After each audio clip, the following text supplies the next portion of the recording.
बाप रे, आज तो दिवाली है लेकिन मेरे घर तो सन्नाटा है, जैसे कोई अमावस बसी हो। माँ, आज दिवाली है ना, सबके घर में रोशनी होगी, हम क्या करेंगे माँ? हाँ बेटा, दिवाली है लेकिन हमारे घर में तो खाली दीवारें हैं और टूटी मटकी। माँ, मैंने तो हीरो भाई के घर देखा, वहाँ बिजली की लड़ी लगी है, पटाखे फूट रहे हैं और मिठाई की खुशबू आ रही है।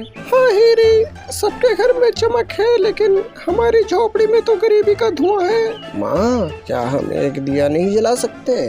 क्यों नहीं बेटा, दिया तो जलाएंगे, बस थोड़ा तेल चाहिए जो हमारे नसीब में नहीं। नोनी बहन, दिवाली है आज और तुम्हारा घर तो अंधेर में डूबा है, कुछ तैयारी नहीं की क्या? अरे कौआ भाई, तैयारी क्या करूं, पेट की आग बुझे तो दिए की बात करे। सही कहा बहन, लेकिन देखो दिवाली का दिन है, कुछ तो करो, नहीं तो लोग कहेंगे नोनी चिड़िया के घर दिवाली नहीं आई। अरे मैडम, मैं तो कहता हूँ एक जुगाड़ करते हैं, मैं पटाखे उधार में ले आता हूँ। उधार का त्योहार मनाएंगे क्या? फिर अगले महीने तक कर चुकाएंगे। नहीं रे तोते, दिवाली मनानी है तो सच्चे मन से। फिर क्या करेंगे, बैठकर अंधेरे में उदासी मनाएंगे? नहीं, हम अपनी दिवाली अपने दिल के रोशनी से मनाएंगे। हाँ, जब दिल में खुशी हो तो अंधेरे में भी दिया बन जाता है। थोड़ी देर बाद बच्चे काम में लगते हैं।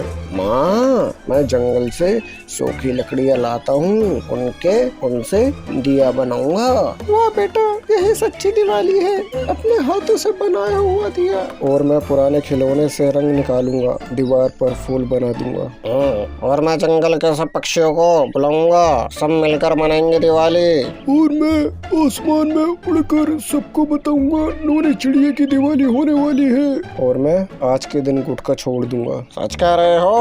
अरे हाँ रे, दिवाली है ना, पवित्र काम करना चाहिए। बस यही सबसे बड़ा दिया है कौआ भाई। शाम का वक्त सब झोपड़ी सजा रहे थे। माँ देखो, ये झोपड़ी कैसी लग रही है? बहुत सुंदर बेटा, अब हमारा घर किसी राजमहल से कम नहीं।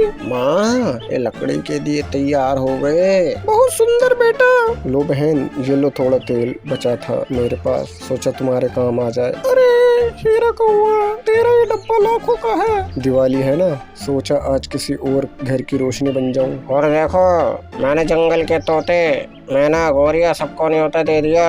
और आसमान में मैंने घोषणा कर दी, नोनी चिड़िया की झोपड़ी में सच्ची दिवाली होने वाली है। रात होती है, झोपड़ी में छोटे दिए जलते हैं। माँ देखो ना, हमारा दिया कितना चमक रहा है। हाँ बेटा, क्योंकि इसमें तेल नहीं, प्यार जला है। माँ, क्या अब लक्ष्मी माँ जी हमारे घर में आएंगी? क्यों नहीं बेटे, लक्ष्मी जी वही आती है जहाँ दिल सच्चा होता है। हाँ मैडम, अगर वो रास्ता भूल गई तो बेले तो हमारे पास नहीं है। हाँ, कोई आया है। देख बेटा, कौन है? दरवाजा खुलता है, एक बूढ़ा कबाड़ी खड़ा है। बिटिया, आज बाजार में कुछ नहीं बिका, ये मिठाई बची है, बच्चों के लिए ले लो। पर बाबा, हमारे पास पैसे नहीं। अरे बेटे, पैसे नहीं चाहिए, बस मुस्कुराहट चाहिए। माँ, ये तो गुलाब जामुन है। देखा बेटी, सच्चे दिल से दिवाली मनाओ तो भगवान खुद भेज देता है खुशी। आज आसमान भी मुस्कुरा रहा है। थोड़ी देर बाद तोता माई के घर। अरे ये पटाखे फोड़ क्यों नहीं रहे? खराब हो गया, ये कैसे दिवाली है? तोता माई, उधर देखो, नोनी चिड़िया के घर जरा सा दिया जल रहा है, लेकिन वहाँ कितनी मुस्कान है। अरे वाह, इनके पास कुछ नहीं पर चेहरों पर चमक है, और हम भी सच्ची दिवाली मनाएंगे। सब मिलकर झोपड़ी पहुँचते हैं। अरे बहन, क्या हम भी तुम्हारी दिवाली में शामिल हो सकते हैं? अरे क्यों नहीं, दिवाली तो सबकी है। आओ आओ, आज कोई गरीब नहीं, कोई अमीर नहीं, सब एक जैसे। ले, अब मैं गाना गाता हूँ, दिए के लो छोटे सही पर दिए की बात बड़ी। वाह, क्या बात कही, वाह। माँ देखो ना, अब हमारा घर सबसे ज्यादा चमक रहा है। बेटा, जब सबके दिल मिल जाए तो पूरा आकाश भी छोटा पड़ जाता है। माँ, अगले साल हम और दिए जलाएंगे ना। थोड़ी देर बाद आसमान में आतिशबाजी छूटती है। हाँ बेटी, लेकिन याद रखना, दिए से पहले किसी के चेहरे पर मुस्कान जलाना, वही असली दिवाली होगी। देखो बहन, ये पटाखे तुम्हारे लिए ही फूट रहे हैं। नहीं हीरा भाई, ये तो भगवान के लिए, भगवान के दिए उपहार है खुशी के। आज के दिवाली सबसे अलग रहे, बिना पैसे बिना दिखावा पर सबसे ज्यादा रोशनी वाली। सच्चे मन की दिवाली। यही तो मैंने कहा था, गरीब हूँ पर दिल अमीर है। रात का आखिरी दृश्य। हाँ सो जाए। हाँ बेटा, लेकिन पहले भगवान से धन्यवाद बोलो कि आज हमें इतनी खुशी दी। माँ मैं प्रार्थना करूँ? हाँ बेटी बोलो। हे भगवान, सबको दिवाली की खुशी दो, चाहे घर छोटा हो पर दिवाली बड़ी रहे। यही मेरी दिवाली, सच्ची दिवाली। बेटा आपको नहीं लगता आप बड़े हो चुके हो? आपको कुछ काम धंधा करना चाहिए, अपने माँ बाप का नाम रोशन करना चाहिए। हाँ पापा, मैं जॉब के लिए जाता हूँ, कहीं मिल नहीं रही पापा। हीरे कौवे का बेटा छोटा हीरा, जो कि अपने घर में अपने पापा की सुनता रहता, जॉब करने के लिए फोर्स करते रहते, लेकिन बेटा भी ऐसा था, जहाँ पर भी जॉब के लिए जाता हर कोई उसे मना कर देता। हीरा कौवा छोटे हीरे को लेके काफी चिंतित रहने लगा, क्या करूँ क्या नहीं। तभी उसके घर में नोनी चिड़िया आती है और कहती है, हीरा भाई। हाँ नोनी। मेरे बेटे छोटे हीरे की जॉब लग गई है एयर होस्टेज में, अब वो महीने का 50,000 कमाती है, और तुम्हारा बेटा कुछ बना के नहीं? हाँ बस वो भी जॉब देख रहा है अपनी। इतना बोलकर नौनी चिड़िया चली जाती है और हीरे कौवे के गुस्से का तापमान आसमान में पहुंच जाता है। वो फिर से उसे सुनाने लग जाता है, वो एक लड़की होकर 50,000 कमा रही है और बेटा तुम सिर्फ एक काम अच्छा करते हो, वो भी खाने का, उसके अलावा कुछ नहीं करते तुम।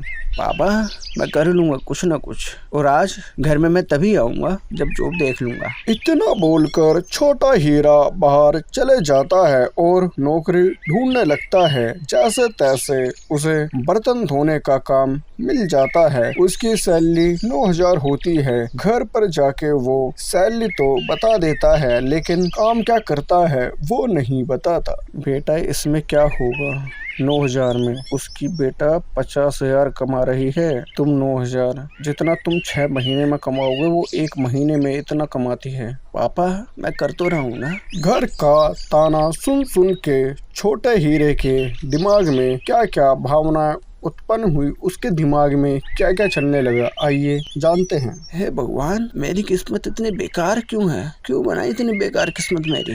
जब भी कोई नौकरी ढूंढूं मेरा मतलब कि मिलती नहीं। अगर किसी को पैसे खिलाओ तो ही जॉब मिलती है, अगर किसी के पास पैसे ना हो तो वो कैसे अपनी जिंदगी जिएगा? दूसरों के लिए काम में 100% दो तो 9,000 या 10,000 मिलते हैं। ये सब क्यों? अगर यही सब चलता है तो मैं ये सब बदल के रख दूंगा, ये बदल के रख दूंगा मैं। छोटे हीरे ने जॉब के लिए बहुत धक्के खाए, भूखा प्यासा भी रहा, ये सब स्ट्रगल उसने करा और वो अंदर से कमजोर नहीं हुआ।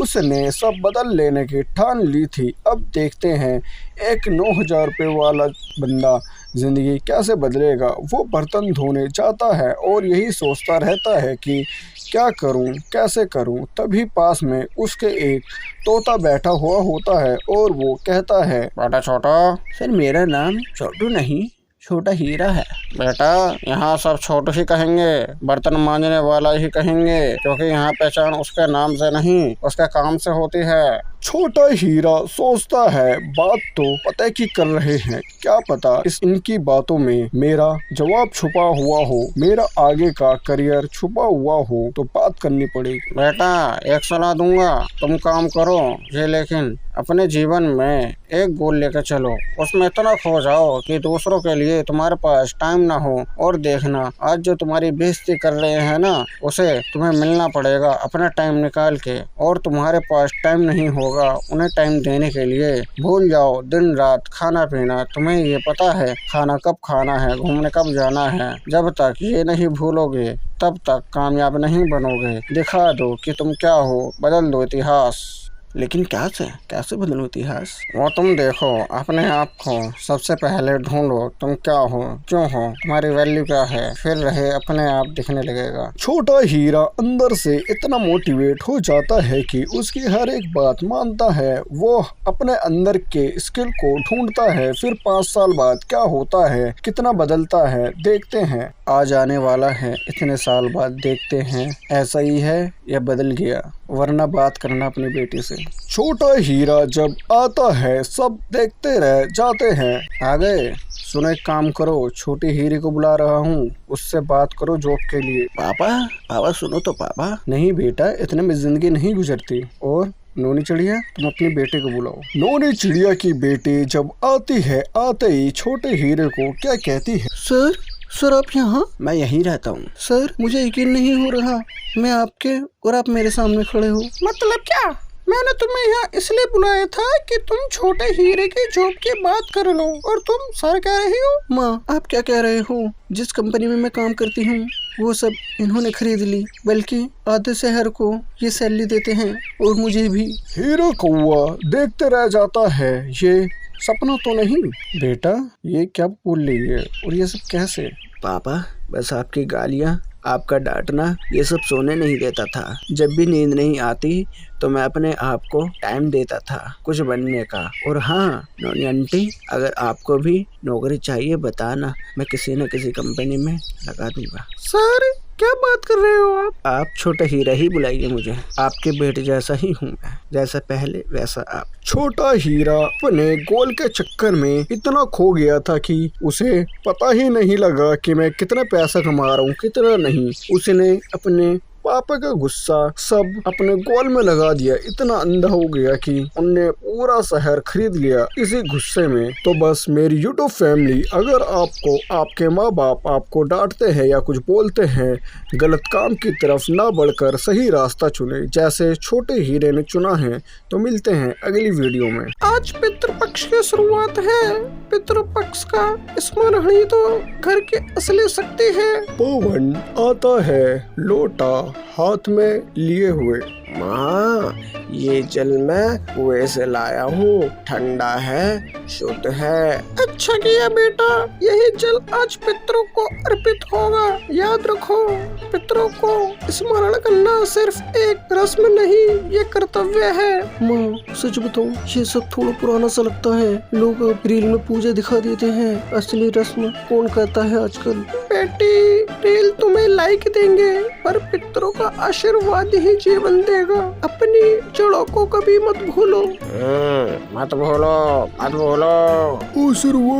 आशीर्वाद। हीरा कौवा हाथ में दही, चूड़ा और गुड़ लेकर आंगन में आता है। नोनी बहन, आज पितृपक्ष का पहला दिन है, तो सोचा कि मैं भी साथ दूं। ये दही, चूड़ा और गुड़ पितरों को बहुत प्रिय है। हीरा भाई, आप हमेशा सही वक्त पर आते हो। सच में पड़ोसी वही होता है जो परिवार जैसा हो। देखा, यही मोहल्ले की असली ताकत है। सब मिलकर याद करते हैं तो रस्में और भी पवित्र हो जाती है। शायद आप लोग सही कह रहे हो। सब लोग आंगन में पीढ़े के चारों ओर बैठ जाते हैं। बीच में तिल, चावल और पिंड रखते हैं। सब हाथ जोड़ लो, पितरों को याद करने का समय है। सभी हाथ जोड़ते हैं। पवन जल लेकर खड़ा होता है। माँ क्या मैं अर्पण करूँ? हाँ बेटा, जब बेटा पितरों को अर्पण करता है तो मानो पूरी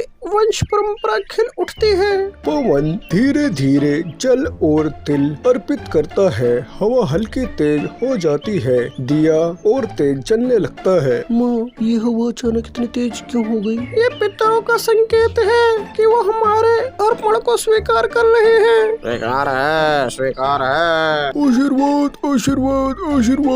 माँ सच बताऊं, जब आप सुबह ये से तैयार कर रही थी ना, तो मुझे सब बोझ लगा था कि ये सिर्फ पुरानी रस्में हैं। लेकिन जब पवन भैया ने जल अर्पण किया और ये हवा चली, ऐसा लगा जैसे कोई अदृश्य हवा सच में हमारे ऊपर आशीर्वाद रख रही हो।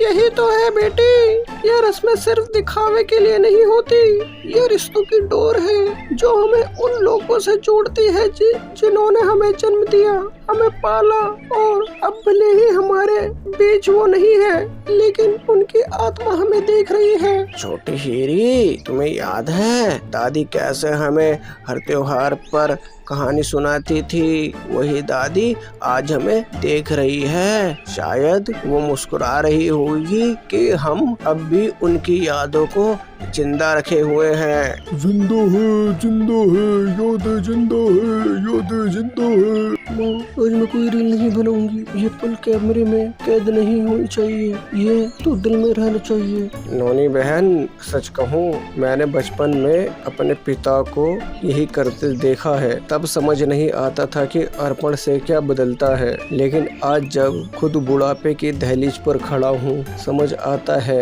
कि ये रस्में हमें हमारी जिम्मेदारी याद दिलाती है। जिम्मेदारी? हाँ बेटा, सोचो हमारे पूर्वजों ने कितने मुश्किलों से मेहनत करके ये घर, ये खानदान खड़ा किया। उनकी मेहनत की नींव पर ही तो हम खड़े हैं। तड़पड़ सिर्फ जल चढ़ाना नहीं है, ये मान्यता है कि हम उनकी अधूरी इच्छाओं और मेहनत को आगे बढ़ाएंगे। तो क्या ये रस्म सिर्फ पितरों के लिए नहीं, हमारे लिए भी है?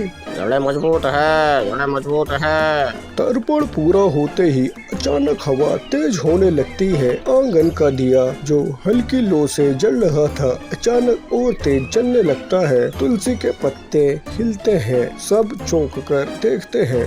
माँ, ये लो इतनी तेज कैसे हो गई? हवा इतनी तेज भी नहीं है।